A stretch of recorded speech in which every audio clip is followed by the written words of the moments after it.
no? Na purihin ng Panginoon, isang mapagpalang umaga po sa bawat isa. Mula po dito sa lugar namin sa Talim Island ay bumabati po ako ng malamig na panahon ngayon dito sa amin, malakas ang hangin. Subalit hindi ito magiging hadlang para po sa umagang ito ay tayo po ay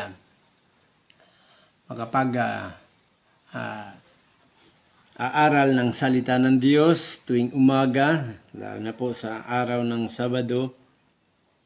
At sa umaga po ito ang ating pag-aaralan. Ito po patungkol sa napakahalagang bahagi ng buhay ng isang mananampalataya na tunay na kumikilala sa Panginoon. At ang paksang itong ating pag-aaralan ngayong umaga, ito po hindi inuunawa o marami po dito ang hindi masyadong interesado. At sa iba na hindi talaga lubusan nakakaunawa patungkol sa pagmamahal para sa gawain ng Panginoon upang maparangalan ang Panginoon sa kanila ay ano lamang ito, isang pamamaraan upang ang isang mangangaral ay o ang isang pastor na may hawak na gawain ay makalikom o magkaroon ng magandang income baga. Pero ako'y naniniwala sa umagang ito, malaking tulong po ito sa bawat mananampalataya kung ating maintindihan talaga kung paano natin parangalan ng Panginoon, paano natin siya pasasalamatan sa magitan ng mga kaloob o mga biyayang nagmumula sa Kanya. Kasi itong bahaging ito ay ito ginamit ko po nakaraang linggo sa mga kapatiran. Kasi nagpapasalamat po ko sa Panginoon na sa ngayon ang mga taong ating pong pinangungunahan ay unti-unti na po nila naintindihan ang patungkol sa pagbibigay, yung pagbigay na kanilang ikasampung bahagi. Kasi ito'y nararapat sa mga taong kinahabagan ng Diyos, sa mga taong tinubos ng Diyos, at sa mga taong Kanyang iniligtas mula sa kapahamakan. Okay po, kaya para maintindihan po natin ang ating paksa ngayong umaga sa bawat isa po na nakaready na para makinig at manood po ng live na ito. Muli po, mula po rito sa Talim Island, Binangunan Rizal, nasa isla po ito, malakas po ngayon ang hangin. Tayo po ay magbukasan po ng ating mga Biblia. At alam ko po sa iba na lalo po sa mga pastor po ito, may magandang bahagi po ito sa mga manampalatayang matagal na, mga manampalatayang may 5 taon ng pataas. Ang kanilang paglilingkod sa Panginoon, makakabigay po ito ng tulong sa atin. Gagaan ang pamumuhay at pagbibigay sa gawain ng Panginoon kapag naintindihan natin ang bahaging itong ating pag-aaralan. Sige po, magpabukasan po kayo sa akin, sa mga kapatid natin na narito ngayong umaga na nood ng live na ito, at sa mga hahabol pa na makaklik ng ating pag-aaralan ngayong umagang ito. Magpabukasan po kayo sa akin sa Aklat ng Unang Kronika po. Aklat ng Unang Kronika, panghuling kabanata po 29, ating pong babasahin ay magsimula po sa talatang 10 hanggang 18 lamang po. At ito po yung ating pagkukuhanan ng ating pag-aaral ngayong umaga para po sa bawat isang mananampalataya na nais niyang mapagpala at pasalamatan ng Panginoon bilang siya ang Diyos na pinagmumulan ng lahat ng bagay. Sige po. Bago po tayo manalangin, nais ko munang basahin ito para po sa ating pag-aaral para sa pangalan ng ating Panginoong Hesus. Ulitin ko po, Aklat ng Unang Kronika, kabanata 29, mga talatang 10 hanggang 18. Ito po ang ating mababasa dito po sa salin ng aking Biblia. At kung ano man po ang inyong salin, ako iniwala ay ito'y tutulungan tayo ng Panginoon na magkaisa tayo ng pagkaunawa. Yes, tama po yan. Ayan, si Sister Los Biminda Tobias. Okay, ito po ang ating mababasa. Sa harapan po ng tao, tuwan-tuwa si David na nagpuri kay Yahweh Sinabi niya, karapat-dapat kang purihin, magpakailanman, Panginoon, ang Diyos ni Jacob na aming Ama. Sa iyo ang kadakilaan, ang kapangyarihan, ang karangalan, at ang pagtatagumpay pagkat iyong lahat ng nasa langit at nasa lupa. Sa iyo ang buong pamamahala at ikaw ang hari ng lahat. Sa iyo nagmumula ang kayamanan at ang karangalan. Taglay mo ang kapangyarihan at kadakilaan, at ikaw ang nagbibigay ng lakas at kapangyarihan sa lahat. Pinasasalamatan ka namin, O Diyos, at pinupuri ang iyong dakilang pangalan. Dito po sa 14, ito po yung ating susing talata. Ngunit sino ako at ang bayang ito, buong puso kaming nagkakaloob pagkat ang lahat ng ito ay galing sa iyo at ibinabalik lamang namin. Yan. Tulad ng aming mga ninuno, kami nga'y mga dayuhan at ng ibang bayan, ang pagtira namin sa daigdig na ito ay pansamantala lamang, hindi pananatilihan. Yes, amen po. Talatang 16, O Yahweh, na aming Diyos, ang lahat ng kayamanang ito na natipon namin para ipagawa ng iyong tahanan o ng templo ng Panginoon ay sa iyo nga nagbuhat. Alam kong nasasaliksik mo ang puso ng tao at natutuwa ka sa matuwid. O Diyos, buong puso kong pinagkaloob sa iyo ang lahat na ito. Nasaksiyan ko rin ang buong pusong pagkakaloob ng iyong mga lingkod na narito ngayon. O Yahweh, Diyos ni Abraham, Isaac at ni Jacob, panatilihin mo sa isipan ng mga tao ang gawain ito at akayin mo silang palapit sa iyo. Amen. Purihin ang Panginoon. Tayo muna lumapit sa ating Diyos. Tayo manalangin at sa patnubay ng banal na Espiritu. Ang bahaging ito natin pag-aralan ay makabigay po sa atin ng kagaanan patungkol sa ating pamumuhay, sa ating pagsunod at pagtulong sa gawain ng Panginoon para sa kanyang karangalan. Tayo muna manalangin. Amen. Diyos, na dakila at makapangyarihan sa lahat, Ama, sa pangalan ng aming Panginoong Jesucristo, sa umaga po ito, narito ang bawat isa sa amin, magbubulay at mag-aaral ng inyong mga salita, at sa inyong mga lingkod na nauna sa amin, tulad po nitong aming pinag-aralan ngayong umaga, na ito'y patungkol sa binabanggit ni Haring David, na kanyang pagkakaloob ng napakalaking kayamanan para sa papagawa ng inyong templo o sa pagsusuporta para sa inyong banal na pangalan. Sa umaga po ito ay naniniwala ng bawat isa sa amin na maglalaan ng panahon upang pakinggan o aralin ang bahaging ito kung paano ang isang mananampalataya tulad namin ay mayroong tunay na ibig at pagkakaloob para sa inyong gawain.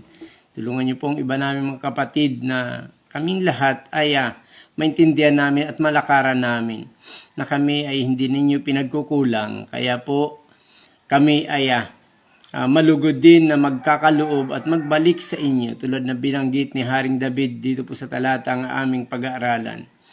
Maraming salamat po, Ama, at ang bawat isa na mga nangangailangan ngayon. Kami naniniwala kayo pa rin, O Diyos, ang katugunan ng pangailangan nila.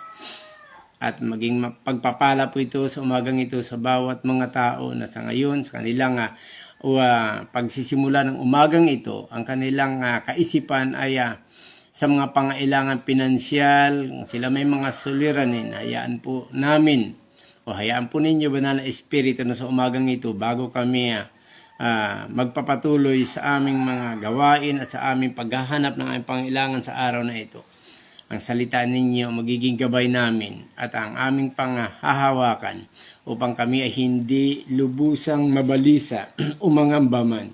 Dahil kayo ang Diyos na nangako mismo sa inyong mga salita na kayo ang Diyos na hindi magpapabaya. Kaya kayo ang Diyos na hindi nang iiwan. Salamat po, Ama. Purihin po kayo. Muli, pagpalain niyo po ang aming pag-aralan na ito. Ito po ang aming sama-samang panalangin sa pangalan ng Panginoong Hesus. Amen. Okay, muli, isang mapagpalang umaga sa bawat isa. Narito tayo ngayon sa pag-aaral ng kanyang salita. Ang ating pag-aaralan ngayong umaga ito, binigyan po natin ng pamagat na marapat lamang na ibalik sa Diyos ang pagpapala na ating tinanggap mula sa Kanya. Okay po? Kaya ngayong umaga, ito po yung bahagi ng ating pinag-aaralan kasi naniwala po tayo, ito po para sa akin, ito po rin na nakita ko bilang matagal na rin po na may hawak ng mga tao na inaakay natin sila kung paano sila pagpapalain ng Panginoon. Subalit sa tagal na rin ng aking pag-oobserba, may mga manampalataya na talaga pagdating sa pagkakaloob, lalo na po yung sa ika po, ay medyo dito sila mahina ang loob. Ibig sabihin, para sa akin, nagkatuwaan ng ibang mga kapatid nga, na medyo kuripot sila pagdating sa paghahandog sa Panginoon. Limitado lang pong oras natin, pero napakaganda po natin ma-expose ito. Dahil ang bahaging ito natin pinag-aralan, ito po yung pagbigay hamon ni Haring David sa mga taong nasakupan niya na ililipat niya ang kanyang pamamahala o ang pagiging hari sa kahalilin niyang anak niyang si Haring Solomon. Kasi kung maano ito, kung mga nabasa na at nalaman na ng iba, ang bahaging ito, ng kasaysayang ito, na binabanggit dito ni Haring David sa susing talata nga po natin. Pero napakarami mga talata dito na makakatulong sa atin. Abayo nga.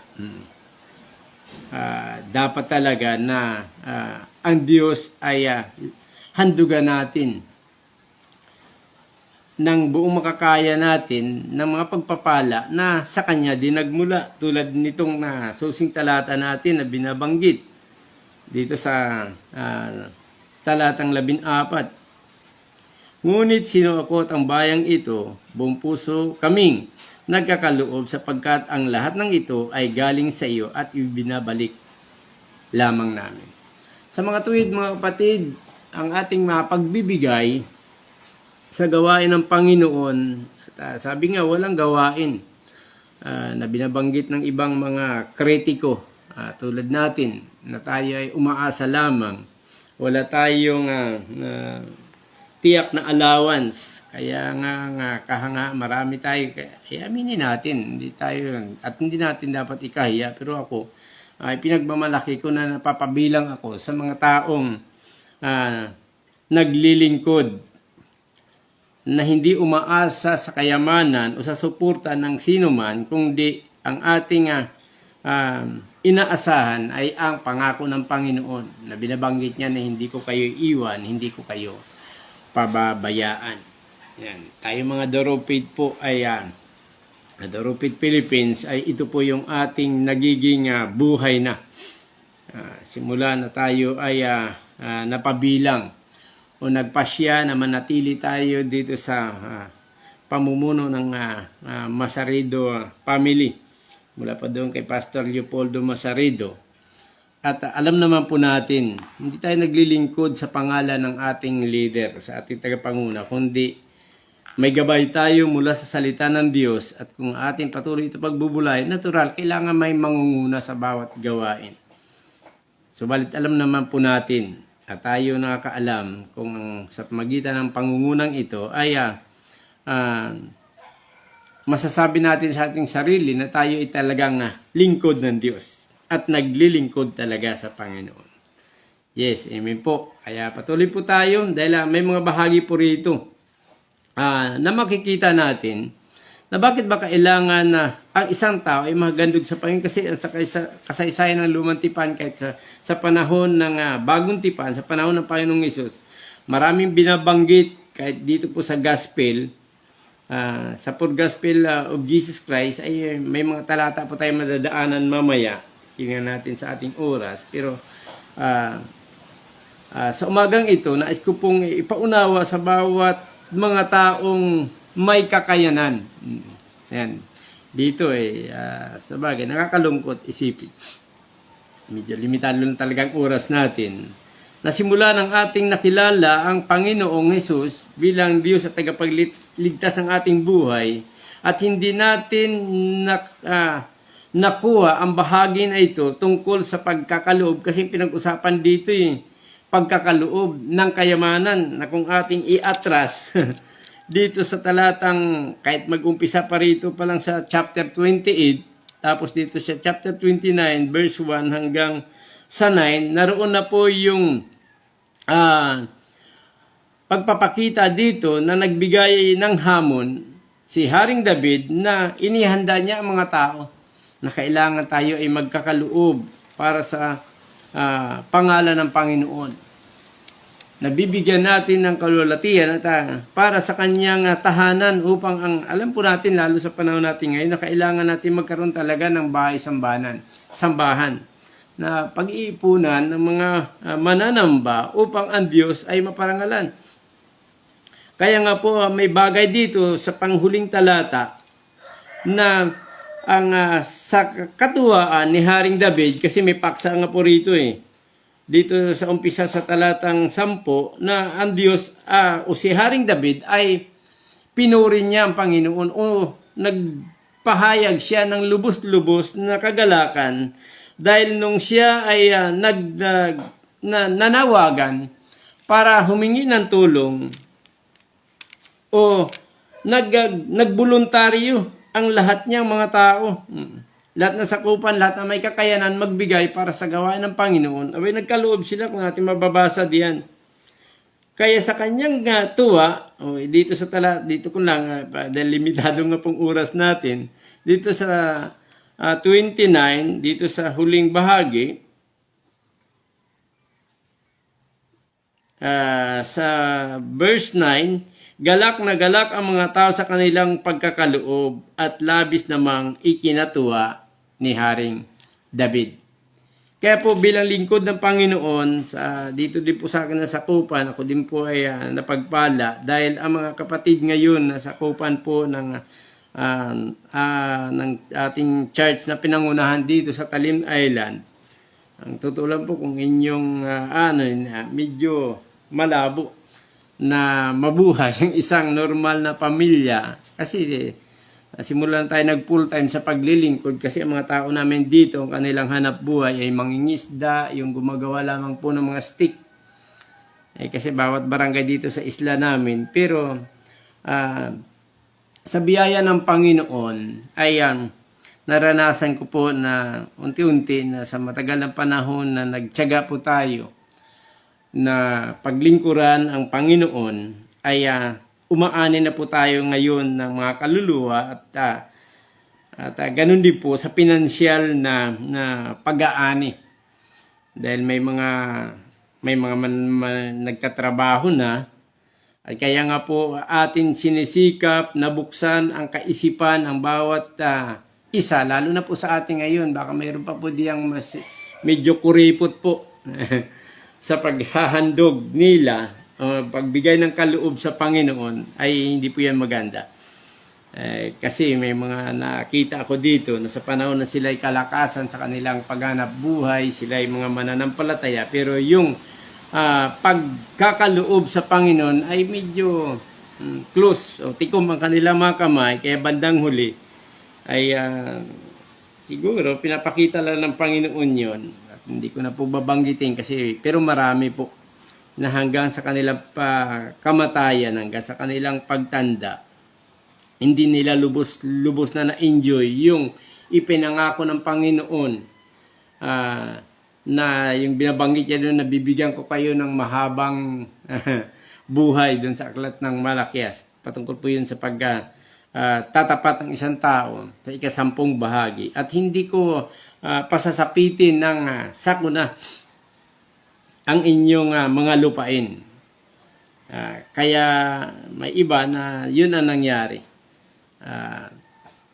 Hindi naging maganda, pero kung tutuusin po ay sa bahaging ito natin pinag-aralan ngayon ay kasi dapat sa ganitong mga pagkakataon ay makapagbigay tayo ng kalakasan sa mga nangailangan. Pero itong bahaging ito, medyo sa iba, ay ang sinasabi nila ko, binubuksan nyo kaisipan ng tao na magkaloob para sa Panginoon kuno, pero ang totoo, yun, binubusog nyo lang ang bulsa o ang kabangyaman ng inyong simbahan. Pero hindi po. Sumagang ito, kaya ko po ito na ipakita, baka po may ilan pa sa atin na medyo nagdududa.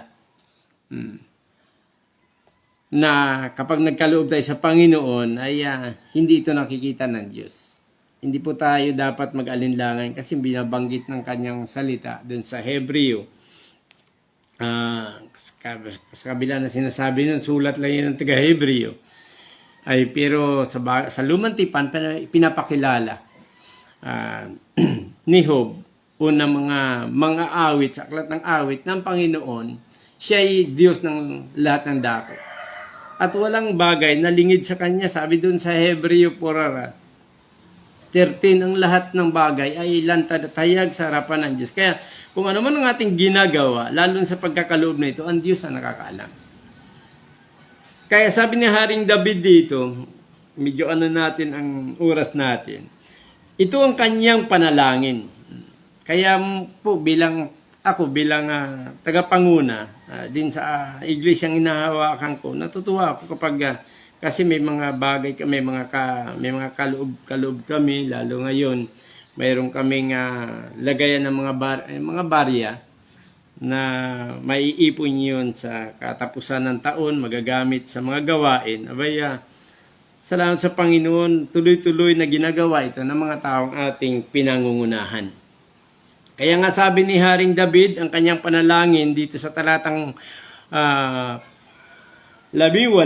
ito yung kanyang talagang dalangin sa Panginoon. Sabi niya, O Diyos, O Yahweh, Diyos ni na Abraham, Isaac at Jacob, panatilihin mo sa isipan ng mga tao ang gawain ito at akayin mo silang papalapit sa iyo. Ang kanyang panalangin na panatilihin ang mga taong nagbibigay na may kagalakan sa Panginoon para sa kanyang gawain at akayin silang laging mapapalapit sa Diyos.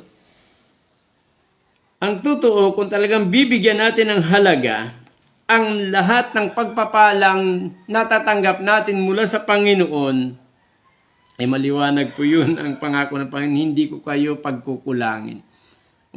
Binabanggit niya rin yun sa mga Israelita noon, na kapag kayo ay sumunod sa akin, ako'y iibigin ninyo, at ang lahat ng mga palatuntunan kautusan ko ay ginagawa ninyo.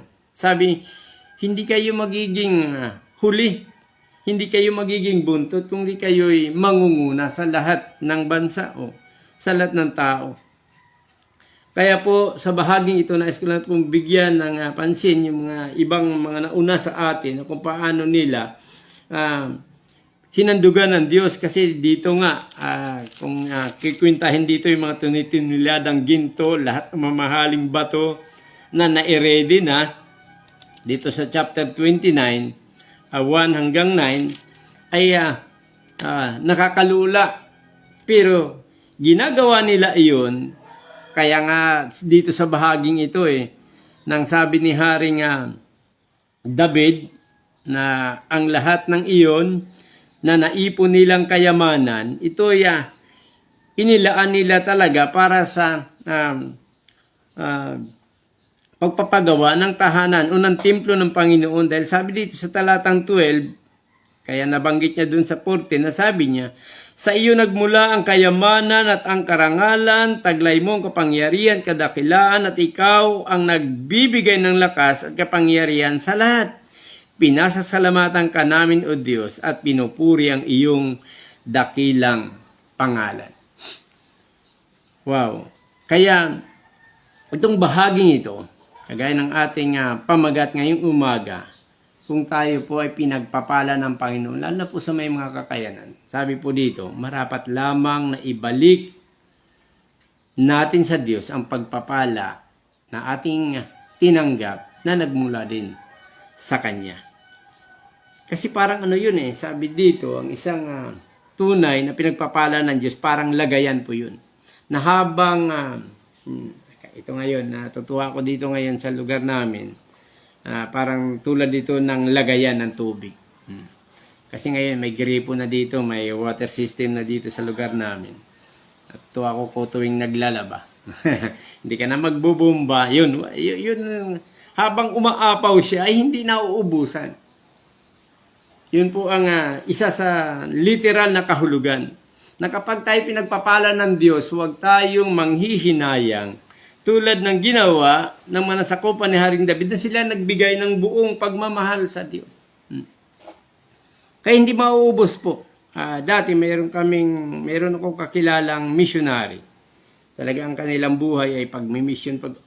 Grabe, saan kayo nagmumula ito? Kasi ang kanilang puso kasi ay pagmi-mission talaga. Pag dumating sila dun sa lugar namin, may mga pasalubong pa. Ay tapos halos buwan-buwan, sa isang taon, ilang beses sila bumabalik. Sabi ko, saan nanggaling expenses? Ay sa Diyos ay walang imposible. Kapag nagpapagamit tayo sa Panginoon, tulad ng ating pong mga missionary po sa ating ding grupo, yun din po, naranasan din po nila yun. Marami tayong patutong naririnig. Ay kasi ang kanilang damdamin, ang kanilang puso, ang pinansyal na magagamit, magagastos nila, hindi nila yan hihinayangan. Dahil ang Diyos ang siya nagpupuno at bumabalik nito. Isang kasaysayan, simple lamang po. Nung hiniling ng Diyos kay Abraham, si Isaac, yan, isang literal po yun na pagmamahal ng tao.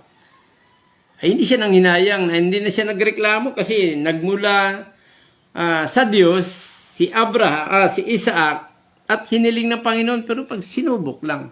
Nakita ng Diyos ang katapatan ni Abraham. Hindi natin pa, yun, ang kwento po diyan sa aklat ng chapter 22 sa aklat ng Genesis. Nang sinabi ng Diyos kay Abraham, bilang pagsubok, ay ihandog mo sa akin ang iyong kaisa-isang anak. Abay, ang ginawa naman ni Abraham, sumunod. Pero nakakatuwa hindi alam ni Sarah. Hindi nagpaalam kay Sarah. Si Abraham, dahil baka magiging hadlang pa si Sarah, baka mag-aatungal, ay bakit mo naman ibibigay yung kaisa-isa nating anak? Pero ang kwento po doon, nagpapakita na handang laan o hindi mabigat sa kanyang kalooban kung ano ang sinasabi ng Panginoon tungkol sa kanyang kahilingan o sa kanyang hinihingi ay pinagkakaloob. At sa aklat po ng Mateo, mismo ang Panginoong Jesucristo po ay nakita natin doon. Kasi may mga taong mayroon namang kakayanan magkaloob pero tikom ang kamay. Baka ako'y mauubusan. Kasasabi ko lamang po, kapag nagmamahal tayo ng tunay sa Diyos, ang pagpapalang nasa iyo na mula sa Panginoon, hindi po yan mauubos. Kapag ginagamit mo ito ng may kaayusan at para sa karangalan ng Panginoon, tulad nga po ng binanggit ko kanina, natatapon yan ang laman ng tubig pero hindi po yun nababawasan kasi tuloy-tuloy yung pagpapala na binabanggit ng Panginoong Hesus. Kasi dito sa chapter 6 ng Mateo, tapos basta yun tungkol sa kayamanan, saglitan natin. Okay, ma-extend tayo ng mga 5 minutes lang siguro. Mas ko lang po matapos ng umagang ito na makita natin. Abay, dapat pala, kung may kakayanan naman tayo, ay hindi naman tayo pagkukulangin ng Panginoon. Tulad ng binanggit ni Haring David, ang kanyang panalangin na sana po, panatiliin po ninyo sa kaisipan at sa puso ng mga tao ang gawain. Alin po yun? Yung paghahandog kasi wala tayong ibang asahan. Kaya tayo magtutulungan sa grupo natin, sa under ng Dorupit, ay tayo, hindi tayo asa dun sa iba. Oo, may ginagamit ang iba sa magitan ng mga Koreano, ay pero Diyos pa rin, kagagawan pa rin ng Panginoon yun. Para tayo ay matulungan. Kasi mayroon akong daughter church sa Laguna na tulungan ng Koreano. Pero yan, blessing ng Panginoon doon yun sa ating manggagawa. Na siya ngayon ay may sarili na silang tahanan, may magandang church, ay kagagawan po yun ng Panginoon. Ang Diyos ay hindi nagkukulang sa mga taong nagtatapat sa Kanya. Yan po, papayawan na natin para sa iba, sa inyong pagbubulay po. Pagkatapos nito may pag-aral, pwede nyo pong balikan. Kasi may binabanggit dito ang Panginoon, yung kayamanan sa langit. Ito yung nais niya. Sabi po dito sa Matthew 6:19 hanggang 21, yan, maliwanag po yun. Huwag kayong mag-impok ng kayamanan. Kaya kung may kayamanan kayo, tutuloy ko lang pong basa. Huwag kayong mag-impok ng kayamanan dito sa lupa. Dito may nanirang tanga at kalawang at may nakakapasok. Sabi po dito na magnanakaw. Sa halip impukin ninyong kayamanan sa langit. Doon walang naninirang tanga at kalawang. At walang makapasok na magnanakaw sapagkat kung saan naroon ang inyong kayamanan, naroon din naman ang inyong puso. Maraming tikom ang kamay na may kayang magbigay na mayaman kasi ang puso niya ay wala sa Panginoon kundi doon sa kanyang kayamanan. Okay, may nabasa ako. Sabi niya, mahalin natin ang Diyos, hindi ang kayamanan. Kaya pagdating dito sa talatang 24, ayan, may wala makapaglingkod ng sabay sa dalawang Panginoon sapagkat kaputan niya ang isa at ibigan ng ikalawa. Paglingkuran ng tapat ang isa at mahamakin ang ikalawa. Hindi kayo mapaglingkod ng sabay sa Diyos at sa kayamanan. Kaya kung may kayamanan na tayo mga manampalataya na anak ng Diyos, ay nako, magugulo ka. Hindi mo ma-enjoy kapag dating ng offering, kapag may bigayan sa church, hindi mo ma-enjoy yun. Bakit? Ay mahal mo yung kayamanan mo kaysa Diyos. Pero kung mahal mo ang Diyos, madali kang maghugot ng iyong kayamanan para ipagkaloob sa Panginoon. Pero ang Diyos kailanman hindi po siya tulad ng tao na nakakalimot sa ating ginagawa. Isang kwento na lang po. Sa Aklat ng Gawa, chapter 4, alam po natin yung ginawa ng mga mananampalataya.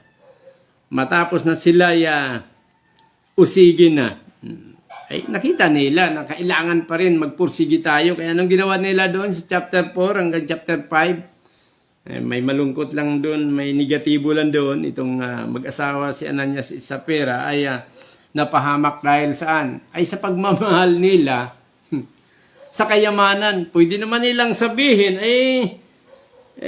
Sir Pedro, kapatid na Pedro, kami po ay naglaan ng konti, po kami. Nagtabi po kami ng kaunti para sa aming pangailangan. Ay tinanong sila kung lahat ba ibinigay. Di po ba? Lupa at bahay ay pinagkaloob nila para saan? Sa pangangaral para sa gawain ng Panginoon. Yun po ang nakakalugod sa Diyos. Kaya ngayong umaga, ulitin ko po, napakaganda kasi nung nakita ko po ang talatang ito, habang paulit-ulit ko binabasa, talagang natuwa si Haring David. At ang kanyang puso talaga, ang kanyang pasasalamat sa Diyos ay ganun-ganun na lamang. Kita niyo po napakaganda dito. Naulitin ko po yung 14 at 18, at dito po tayo magtatapos, na ang sabi niya, ngunit sino ako? Siya. Alam natin.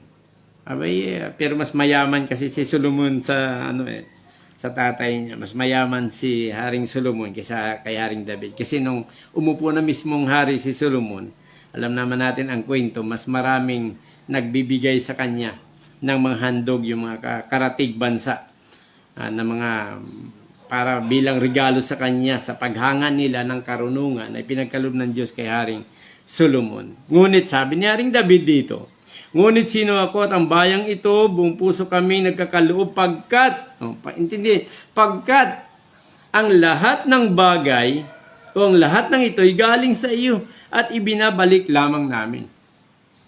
Kaya kung tayo tunay naman ng palataya ng Panginoon, hindi makalimutan ng Diyos yun. Kung tayo nagbibigay ng tulong sa ibang church o sa ibang mga kapatiran ng ilangan, yan. Dito may nag-request sa amin. Siyempre, medyo may tutulong tayo. Nakatulong din kami. Siyempre, hindi natin sabihin yung may nangailangan dito. Sa gawain din po. Dito din po sa isla. Kaming mag-asawa ay parehas na chat. Di nagbigay tayo ng yung kaya. Makakatulong ng konti dun sa pangailangan ng kapatid din na nangailangan para sa gawain at sa pangalan ng Panginoon. Kaya panguli, ito po yung aming panalangin, o aking panalangin na dito din po ko natuwa, na sabi dito, O Diyos, O Yahweh, Diyos ni Abraham, ni Isaac, at ni Jacob, panatilihin mo sa kaisipan ng mga tao ang gawaing ito. Alin bang gawaing ito? Yung pagkakaloob, yung pagtulong, yung may kakayanan. Tapos ang iba naman, kung walang kakayanan sa pagtulong pinansyal, abay kakayanan sa panalangin. Kasi kung magtulungan para sa karangalan ng Panginoon, ay mangyayari ang lahat ng bagay. Kaya sabi ng iba, paano mangyayari yun? Sabi nga ng Panginoon, ay sa Diyos ay walang imposible. Amen po? At akayin mo silang palapit sa iyo. Alam niyo po, kung tayo po'y nakaugnay sa paglilingkod sa Panginoon sa lahat ng bagay, pinansyal man o buhay man natin at trabaho man natin, ay talagang lalo kang mapapalapit sa Panginoon. Okay po, limitado talagang oras natin, pero sa umagang po ito po yung isang bagay na dapat natin maintindihan sa ating pagtatapos. Kaya sa bawat biyaya na nagmumula sa ating Diyos, sabi po dito, gamitin natin ito para maparangalan natin siya bilang pasasalamat sa Kanya. Amen. Kaya po dun sa lahat, sabi, paano kinakapos na ako. Tutulong pa ba kami? Pero kapag nakita ng Diyos yun, ako marami pa tayong pwedeng example dun sa babaeng balo din na nagkaloob. Pero pinagpala siya ng Panginoon sa lumang tipan, yung huling pagkain dahil sa lingkod ng Diyos ang kanyang tinulungan, pinagpala siya ng Panginoon. Kaya po sa may kapatid natin ngayon, okay, o sa mga church din na may kakayanan na nangailangan ibang church, ay pwede tayong, kung may pondo tayo, pwede natin ibahagi, ay babalik ng Panginoon yan sa atin. Okay, salamat sa Panginoon. Muli, ang bawat blessing na tinatanggap natin mula sa Diyos, dapat marunong po tayong magpasalamat. At handugan natin ang Panginoon ng pasasalamat sa magitan din ng blessing na ating tinanggap. Okay po, purihin ang pangalan ng Panginoon. Sa umagang ito, tayo ay manalangin. Wala naman ako nakita ang prayer request, pero kung naniniwala, hindi man alam ng bawat isa sa atin, o bilang lingkod ng Panginoon ngayong umaga, na manalangin tayo. Ang Diyos ang siyang nakaalam na kailangan ninyo ang kagalingan. Ang Diyos na nakaalam na kailangan ninyo ng solusyon sa pinansyal na problema. Tanging gawin lamang natin, magtiwala tayo sa Panginoon. Yung talatang madalas natin ginagamit doon sa Hebreo 13:5. Di po ba? Yung mga, huwag kayong magmumukhang salapi. Kayamanan din binabanggit doon. Pero okay, mabalisa. Sabi ng Panginoon, hindi ko kayo iiwan, hindi ko kayo pababayaan. Okay, salamat sa Panginoon. Tayo manalangin ngayong umaga. Purihin po kayo aming dakilang Diyos na aming pinaglilingkuran. Ama, sa pangalan ng aming Panginoong Hesus, nagpapasalamat po kami sa aming pag-aaral ng iyong salita ngayong umaga. Ito'y patungkol sa pagmamahal namin sa inyong pangalan. Ito'y patungkol sa kayamanan na ang iba ay higit nilang minamahal. Nang iba ang kayamanan ng kanilang kinikilalang Panginoon, subalit ang inyong mga salita ay nagsasabi, huwag naming mahalin ang kayamanan ng mundong ito. Dahil ang kayamanan ng mundong ito ay maraming lilipas o mawawala. Ngunit kayo na Diyos ang pinagmumulan ng kayamanan ay manatili magpakailan, kailan pa man. Kaya po Ama, sa oras na ito, bilang inyong lingkod na nagagamit para sa pagpapalakas ng loob at nagbibigay ng kapayapaan na may kagalakan sa mga anak ninyong magagamit nyo pa sa inyong gawain patungkol sa pagkakaloob para ang inyong ubasan sa mundong ito, sa panahon namin ito, ay patuloy pang magagamit, lalawak pa. Kaya purihin po kayo, Ama. Maraming salamat po sa inyo. Patuloy ko pong dinadalangin sa inyo ang lahat ng mga lingkod ninyo na nakaranas ng mga problema, mga pangailangan pinansyal. Tulad ng inyong mga lingkod nang nauna sa amin, naniwala po kami na kayo ang Diyos na hindi magpapabaya. Tutulungan niyo po sila, ngunit ang aming dalangin, bigyan sila ng katatagan ng loob, bigyan sila ng kapayapaan. Dahil tunay kayo ang Diyos na hindi nagbabago. Kayo ang Diyos na hindi nagkukulang. Salamat po sa inyo, Ama. Purihin po kayo. Kung aming sama-samang panalangin sa pangalan ng Ama, ng Anak, at ng Banal na Espiritu.